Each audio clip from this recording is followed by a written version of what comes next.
O Brasil é reconhecido mundialmente por seu amplo programa de imunização, que oferece vacinas gratuitas à população contra dezenas de doenças perigosas, muitas delas fatais.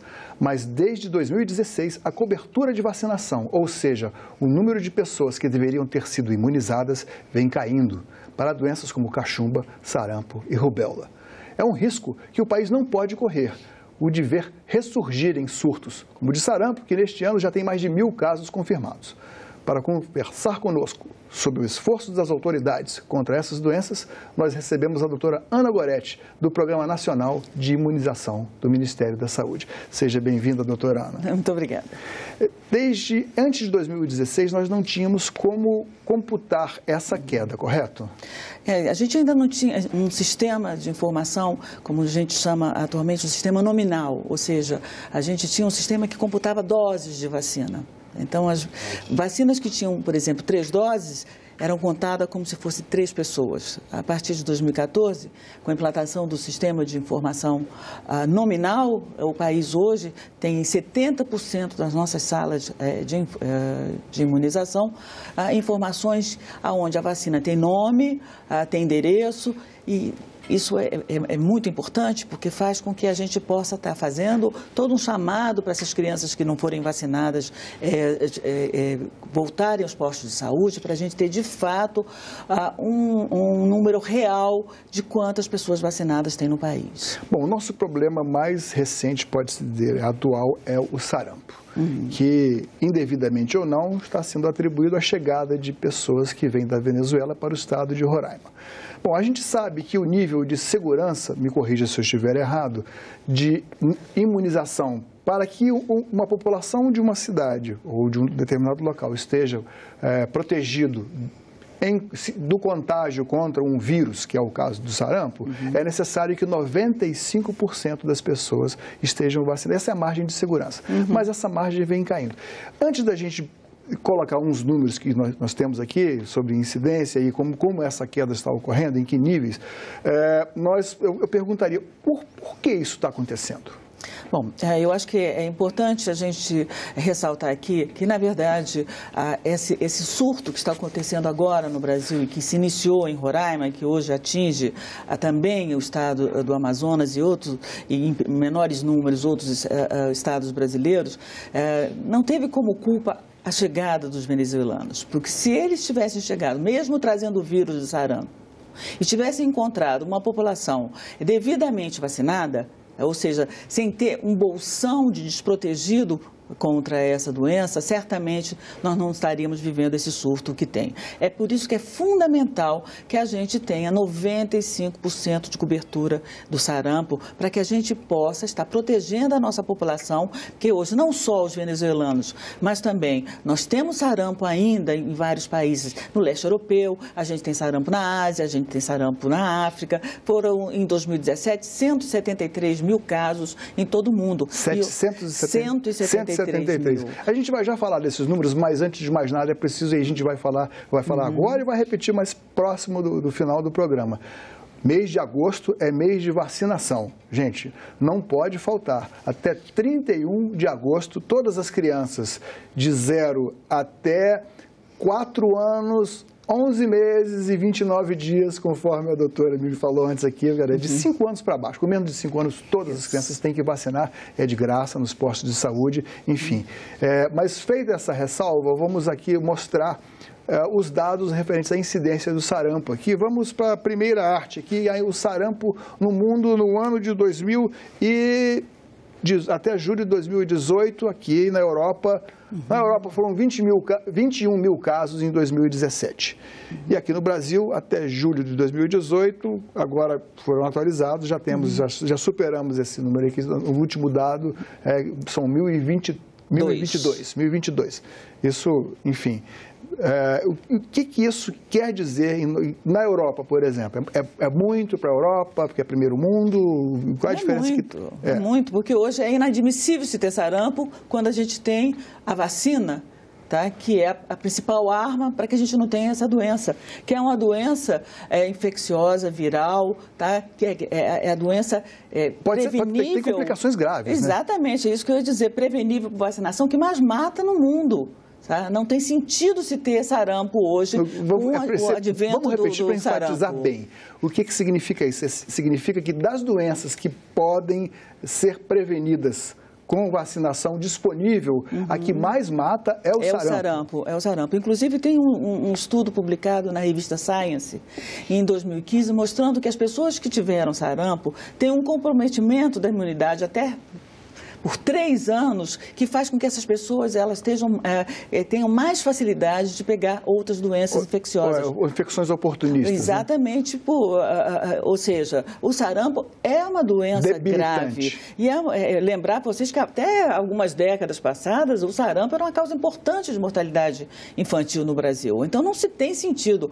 Em 2016, o Brasil recebeu o certificado da Organização Pan-Americana de Saúde de um país livre de sarampo. E o que aconteceu? Com a ausência de sarampo no nosso país, as pessoas se despreocuparam, uma falsa sensação de segurança, não só das famílias, mas também dos profissionais de saúde. Hoje tem muito médico que se forma que nunca viu um sarampo na vida. Tá? Não sabe o que é uma mancha de Koplik, que são aquelas lesões esbranquiçadas que o sarampo traz, que é uma coisa extremamente importante para o diagnóstico da doença. Então, assim, é preciso que a gente conscientize toda a sociedade que vacinar é a única maneira que a gente tem para que a nossa população, especialmente as crianças, que é o grupo etário de maior risco de adoecer e morrer, não peguem sarampo. Vamos vacinar. A vacina está disponível nos mais de 36 mil postos de vacinação e essa campanha é uma campanha importantíssima, porque de 6 de agosto até dia 31, com o dia D, dia 18, onde todos os postos de vacinação ficarão abertos no sábado, até às 5 horas da tarde, para facilitar o acesso das famílias a essa vacinação, as crianças deverão, mesmo que tenham as suas 2 doses, elas deverão tomar essa dose de reforço para que a gente diminua as falhas vacinal.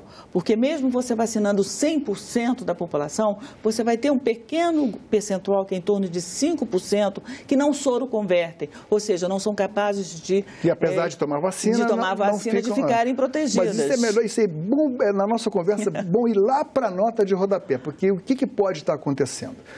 Com as redes sociais, a disseminação, o celular hoje já não é mais, nem mais um telefone, é um meio de comunicação com o mundo. Então, muita informação falsa é divulgada. Muita informação, fulano tomou a vacina, a criança tomou essa vacina aí e teve uma complicação. Outro tipo de cultura, que assim, cultura, digo assim, de costumes, né? Pessoas que acham que não é necessário, vão fazer tudo natural. Não precisa mais não. Isso não é verdade. É impossível que a população troque uma informação científica que é dada por vocês, pelas autoridades, pelos médicos do mundo inteiro, né, por uma notazinha de Facebook. Né? Isso ocorre também, essa contra-informação? Claro. Até que ponto é importante? Eu chamo que é uma irresponsabilidade social, essas notas que saem nas redes sociais falando mal dessa ou daquela vacina, especialmente a da tríplice viral, que é a vacina que contém o componente sarampo, rubéola e cachumba. Na época da microcefalia, foram inúmeras as notas dizendo que foi causada por causa da tríplice viral. A gente tem, inclusive, uma publicação em Londres que deu origem àquela história de que a tríplice viral causava autismo, quando se viu que era tudo mentira, sabe? Esse médico perdeu, inclusive, o seu certificado, o seu CRM. Esse artigo foi desqualificado pela revista Lancet. Então, eu recomendo à população que, quando ela lê essas notas, ela busque uma fonte confiável. Seu médico, né? Exatamente, ela não confie. São notícias absolutamente equivocadas, sem nenhum cunho científico, que traz um desserviço enorme à população e à saúde da nossa população, fazendo um descrédito nas vacinas e fazendo com que, principalmente, as nossas crianças fiquem refém de doenças que podem adoecer e matar. Eu queria mostrar também aqui alguns gráficos que traduzem em números a gravidade do problema, que as coberturas em queda. Coberturas, ou seja, o ideal é que 95% fossem atingidos. Né? Em 2000, tríplice viral, sarampo, que é sarampo, cachumba e rubéola. No caso, que seria a que estamos focando, teria uma relação direta com o problema que vivenciamos agora. Em 2015, 96,1% ou foram cobertos, ou seja, até ali estava legal. Até 2016 também, 95,4%, estava no nível de tolerância. Mas em 2017, o que ocorreu? Nós ficamos devendo ali 10%, não é isso? Então, você vê que já no ano seguinte tivemos um problema dessa gravidade. Talvez, pelo fato de a senhora ter comentado aqui comigo antes, que quando você analisa a cobertura nos 5.570 municípios brasileiros, quantos estão em dia com a cobertura? Não, eu só queria fazer uma correção, que na verdade, em 2017, essa cobertura de sarampo está mais baixa ainda. Ela está aí em redor de 70 e alguma coisa. Por que tem essa? Tá? Então, que é o dado do Ministério. O que eu falo para você é o seguinte, lembrar que essas coberturas são coberturas nacionais. Quando a gente vai analisar por município, a tragédia é maior ainda. Aqui é uma média, né? É uma média nacional. Só para você ter uma ideia, hoje nós temos em torno de 44% dos municípios com coberturas abaixo do ideal dos 95%. Isso dá 2.560 municípios brasileiros que não têm as coberturas adequadas em todo o país. Bom, no quadro seguinte, a gente vai analisar que a cobertura em queda também para uma outra doença muito grave, que tem consequências, inclusive, com uma paralisia infantil, que já está no Brasil há cerca de 20 ou 30 anos já estava livre da paralisia infantil. Né? Raríssimos casos, mas olha só que perigo está acontecendo aqui.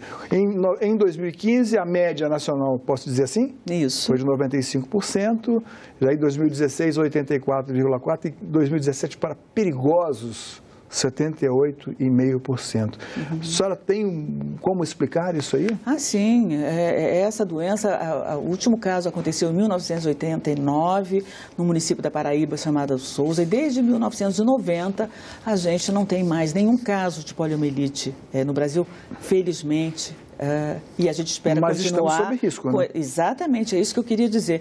E eu acho que toda essa questão da ausência da doença no país trouxe essa falsa sensação de segurança.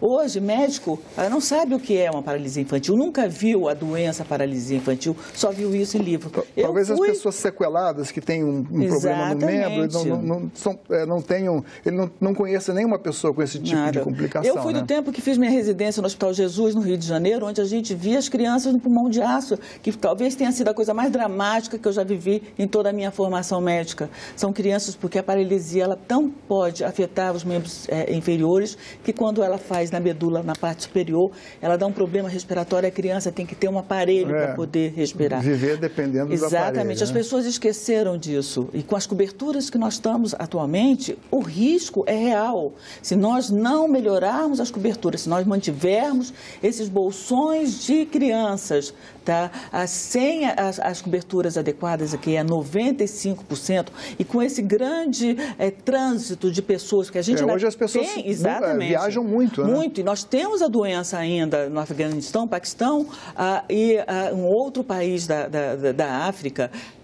Alguém que chegue com a doença aqui e que encontre um bolsão de suscetível, essa doença pode voltar. E eu lembro também... Nós temos centenas de voos que, aliás, que ligam o Brasil aos outros países do mundo e que podem trazer num desses aviões trancado ali, 200, 300 pessoas. Uma delas desembarca numa cidade em que não tem um nível de imunização suficiente, já pode ocorrer uma tragédia. E ainda tem uma coisa extremamente importante. Eu acho que você ter coberturas altas é uma questão de responsabilidade social. Porque você não está protegendo só o seu filho, você está protegendo a comunidade ao redor do seu filho, porque você vai ter casos de crianças, de pessoas que não podem ser vacinadas. Por exemplo, as crianças que têm algum problema de imunossupressão, crianças que fizeram transplante de medula, essas crianças elas não podem ser vacinadas. Então, elas são protegidas quando você tem as altíssimas coberturas, que é o que a gente chama de cobertura de rebote. De 95% para cima. De 95%. No próximo quadro, nós vamos ver uma outra cobertura em queda, que é a DTP, difteria, tétano e coqueluche. Algum comentário específico com relação a isso? É exatamente a mesma questão. A falta de sensação de segurança, porque essas doenças, se bem que a difteria a gente tem tido bastante surto, tá? É a questão mesmo da dificuldade que hoje as mães relatam de chegar no posto de saúde, os horários que eles funcionam só no horário que elas estão trabalhando, de serem longe, tá? A questão da própria prescrição, o profissional de saúde, o médico, ele tem uma responsabilidade muito grande de estar conferindo essa caderneta de vacinação, que é um instrumento de saúde importantíssimo dessas crianças, e dos próprios estados estarem informando para o nosso sistema de informação qual é a real situação, porque também a gente tem essa questão. Você pode estar vacinando muito no seu município, se você não passa esses dados para o sistema de informação do Programa Nacional de Informação, fica sem ideia do que está acontecendo. No próximo quadro, nós vamos ver que o problema não ocorre, não é que isso sirva de desculpas, o problema ocorre apenas aqui no Brasil. As coberturas mundiais em 2017, muito baixas, 52% sarampo e rubéola, e pólio de difteria, tétano de coqueluche, 85%. Quer dizer, ali está razoável. Mas para sarampo e rubéola, não. Por que isso? Porque são doenças que não ocorrem no... Olha, porque, por exemplo, se a gente pegar a Europa, Estados Unidos, você tem lá um problema seríssimo, que são os grupos antivacinas. Sim, os grupos radicais. São muito radicais, eles são muito grandes, eles têm feito uma interferência na questão das coberturas vacinais muito grande. No Brasil... Que tipo de argumento eles usam? Que a vacina, isso foi feita para dar lucro para laboratório, que as vacinas matam, sabe, que as vacinas têm componentes que podem trazer mais malefícios.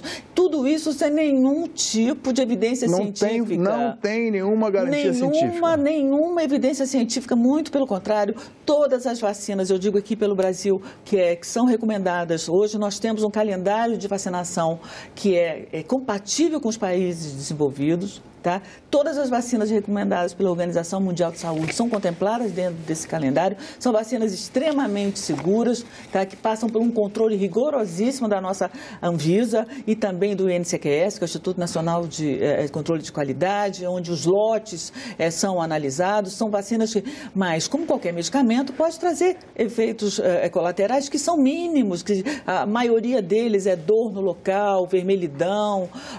Agora, a segurança, sabe, que passa para as pessoas, tá? A tranquilidade de ter seu filho vacinado, que ele não adoeça, isso só as vacinas podem dar. Será que o governo deveria investir mais numa propaganda do bem? Porque eu lembro aí, alguns tempos, os mais jovens, claro, não lembram disso. O Zé Gotinha, quando havia aquela campanha contra a paralisia, de vacinação contra a paralisia infantil, que eram 2 gotinhas, né?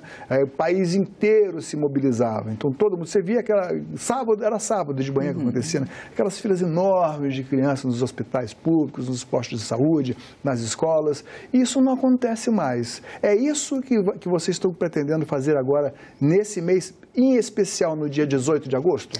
Só antes de falar dessa questão do envolvimento de toda a sociedade, lembrar que o Programa Nacional de Imunização dentro do Ministério da Saúde é o programa que mais campanhas publicitárias tem por ano. Tá? É o programa mais privilegiado em termos de comunicação. Agora, essas peças, elas também têm que serem repassadas nos estados e municípios, ou seja, essa questão é de responsabilidade de todos nós. Isso que você falou é verdade. Quando nós começamos o programa de ter a questão da erradicação da polio no país, todo mundo na década de 80, eu acho que todos vocês um pouquinho mais velhos se lembram do dia D, quando num sábado a gente vacinava mais de 18 milhões de crianças menores de 5 anos, onde você tinha toda a participação da sociedade. No final, todo mundo comemorava. Mas isso que nós estamos fazendo. Esta campanha, a gente começou a ter, nós tivemos uma reunião com a participação de todos os ministérios no Palácio do Planalto, com todos os secretários executivos, todos os coordenadores de comunicação, para trabalhar essa questão. Nós estamos agora com inúmeros parceiros, Rotary Club, que tem feito um trabalho fantástico, nós estamos com as empresas aéreas, Avianca, Azul, Latam, fazendo nos seus voos essa questão da comunicação, inúmeros, a pastoral da criança, ou seja, toda a sociedade, porque a responsabilidade de vacinar não é só do setor saúde, é uma responsabilidade de toda a sociedade. E a gente espera que, a partir de agora, a gente retome esse compromisso da sociedade com o tema da vacinação. Bom, nós temos alguns dados também, bom, propaganda e mobilização, programas de vacinação, tudo isso custa dinheiro. Né? Nós temos alguns dados, que são dados do próprio Ministério da Saúde, sobre o aumento dos recursos desse Programa Nacional de Imunização. Em 2010 eram 761 milhões foram empregados nisso. Esse orçamento é o executado? Esse dinheiro chega e já tem destinação e é corretamente gasto até o finalzinho? Para você ter uma ideia da prioridade que o programa de imunização tem dentro do Ministério da Saúde, é o segundo maior orçamento do Ministério. A gente só perde... Isso não é contingenciado? Não é um dinheiro que a gente brinca dizendo que é imexível. Tá? É um dinheiro voltado para a gente comprar os nossos 45 imunobiológicos, ou seja, são os 19 vacinas da rotina, mais 10 vacinas que são utilizadas por militares, pelos centros de referência de imunobiológicos especiais. Toda a questão dos soros antivenenos, as imunoglobulinas, são cerca de 300 milhões de imunobiológicos distribuídos para todo o país por ano. Tá? O Brasil está atualizado, ou seja, o que tem de mais moderno no mundo e de aprovado nos países mais ricos, mais avançados, que investem mais em pesquisa. O Brasil está na linha de frente Nós temos o maior orgulho de dizer que hoje o nosso calendário nacional de vacinação é igual ao dos países desenvolvidos. Todas as vacinas recomendadas pela Organização Mundial de Saúde estão contempladas nesse calendário, que é um calendário que não é só para criança, na verdade é para os 200 milhões de brasileiros, porque é para crianças, para adolescentes, para gestantes, para idosos, para indígenas. Nós temos um amplo aspecto de vacina que cobre toda a população. Ou seja, em 2017, no ano passado, foram 4 bilhões e meio. Neste ano, esse orçamento dos 4,7 bilhões serão aplicados. A gente pode ter certeza nessa compra de imunobiológicos. Sim. Tá. Agora, nós temos um outro dado aqui na arte a seguir, em que nós vamos falar sobre o Programa Nacional de... Isso aqui está ligado também ao avanço da ciência e das pesquisas, né? O Programa Nacional de Imunizações, em 73, ele... envolvia 4 vacinas. Em 2018 são 27 vacinas. Né? Isso implica gastos, implica também mobilização, enfim.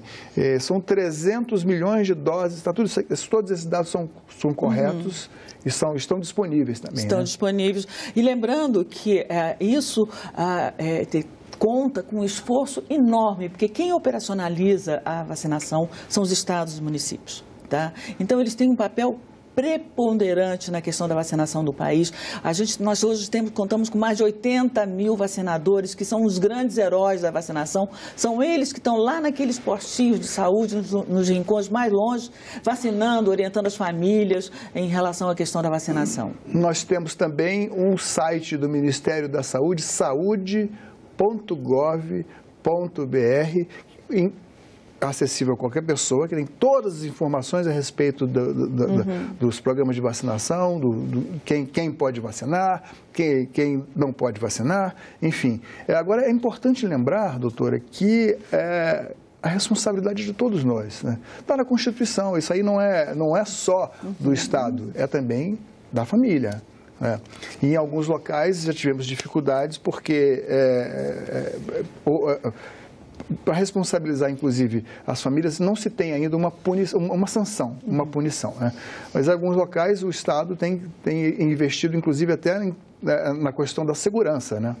Como aconteceu recentemente no Amazonas, onde algumas áreas, as autoridades de segurança e as forças tiveram que intervir para que a vacinação fosse feita. Isso é para dar uma ideia da complexidade do que é você cobrir com vacinação, idealmente de 95%, uma população imensa como é a do Brasil. Bom, só para lembrar, eu queria que a senhora reforçasse mais uma vez para o espectador o que vai acontecer nesse mês de agosto até o dia 31? Não, esse mês de agosto, toda a população brasileira tem um compromisso muito grande com a saúde da nossa população infantil. A partir do dia 6 de agosto até o dia 31, com o dia D, no dia 18, quando todos os 36 mil postos de vacinação estarão abertos no sábado, de levar seus filhos, mesmo que eles tenham a caderneta de vacinação completa, para que tomem o reforço da vacina tríplice viral e da vacina contra a poliomielite.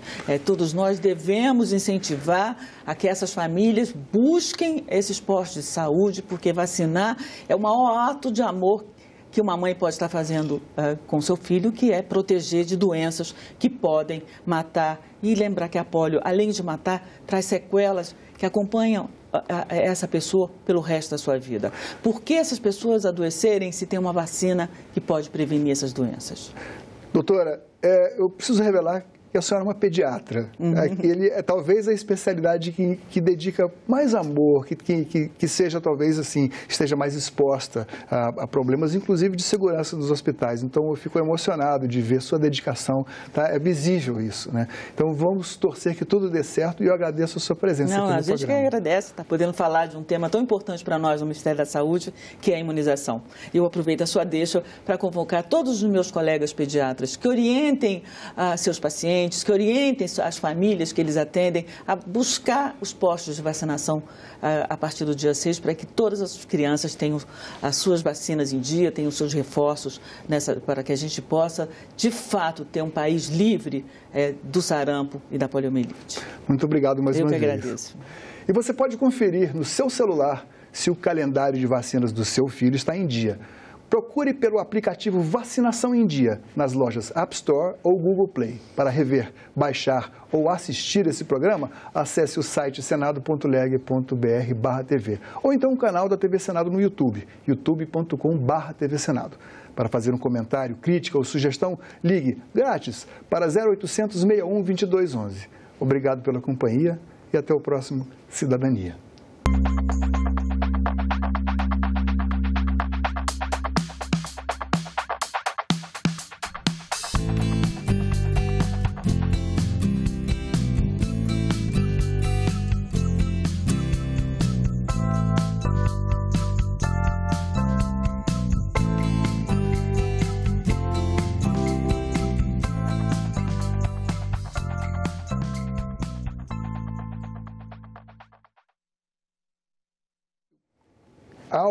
Essa contra-informação, a má informação, é impressionante. É um terrível. E que o pior